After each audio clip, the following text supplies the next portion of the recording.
அவர் வந்து ஃபர்ஸ்ட்டு எங்க வீட்டுக்கு வரும்போது பாரதிதாசன் சார் தான் கூட்டு வந்தாங்க. ஃபர்ஸ்ட்டு வரும்போது நான் கீழ குடியிருந்தேன். கீழ் வீடு இருந்தேன்.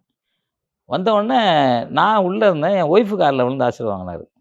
"அம்மா என்ன ஆசீர்வாதம் பண்ணுங்க" அப்படின்ட்டு. ஒய்ஃப் கண்ணு கலங்கி அழுதுட்டாங்க. ஏன்னா, பாரதி ராஜான்னா யாரும் சாதாரண ஆளுலாம் இல்ல. அப்புறம் என்ன வந்த உடனே என்ட்ட வந்து கால்ல விழுந்தாரு. உடனே கட்டி பிடிச்சு அந்த அணைச்சுக்கிட்டேன். குரு மரியாதை.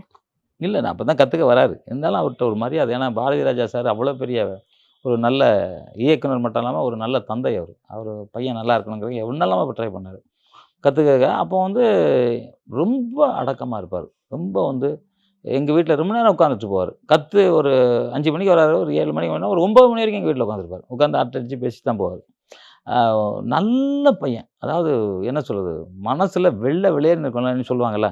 அந்த மாரி வெள்ள மனசு கொண்டவரு. எல்லாரும் பாருங்க, எல்லாரும் போட்டுக்கிட்டே இருக்காங்க. "ஏன் நீ போயிட்டா? எதுக்கு இப்ப இவ்வளோ சீக்கிரமா போயிட்டான்னு?" எல்லாம் போட்டுருக்காங்க. ஏன்னா எல்லாம் அவர் வந்து யாரனாலும் ரொம்ப கட்டி பிடிச்சுக்குவாரு. ரொம்ப அன்பா பேசுவாரு. பண்பா இருப்பாரு. பாசமா இருப்பாரு. அந்த பெரிய பாரதி ராஜாவோட பையங்கிறது எந்த இடத்துலயும் அவர் காமிக்கவே மாட்டாரு. ஆனா அவர் நிறைவேறாத ஆசைன்னா டைரக்டர் தான். டைரக்ட் பண்றது தான் அவருக்கு நிறைவேறாத ஆசை. அது நடக்கல.